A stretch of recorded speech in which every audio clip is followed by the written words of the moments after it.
माझ्या पित्याला दुसऱ्यासमोर मान खाली घालावी लागेल असं आपलं कधी वाटत नसावं. आणि माझ्या ताईला माझ्या दिदींना सांगतो, ताई अगं तळ हाताच्या फोडावणी मायबाप जपतात ग, तळ हाताच्या फोडावणी मायबाप जपत असतात. आणि आपण वयात आल्यानंतर 18 वर्षाचं होतो पुढं नाही तर त्याच पित्यावर करायला उभा राहतो आपल्या मनानं.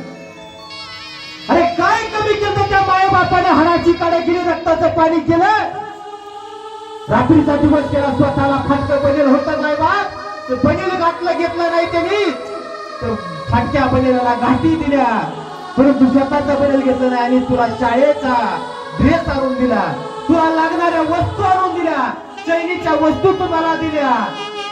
त्या मायबापाचं काय चुकलं? 18 वर्षाची झाल्यानंतर त्याच मायबापाच्या विरोधात तू जाते ताई. ताई तुझ्या चरणावरती लोटांगण घालतो ग.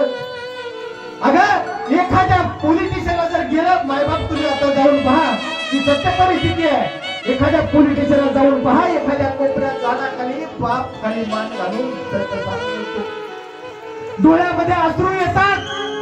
मायबाप विचारलं काय केलं? मुलगी न विचार आज तिनंच केस केली, माझ्या अंगाला हात लावायचा नाही, मी 18 वर्षाची झाले, माझे निर्णय मी घेतले. ताई अगं तुझ्या चांगल्या वाईटाचं जर त्यांनाच कळतं, कारण या शासनाने सुद्धा आज या धर्माने सुद्धा माईबाप सर्वश्रेष्ठ सांगितले, मातृदेव भव पितृदेव भव, त्या माता पित्याच्या अवहेलना करू नको प्रमाणे.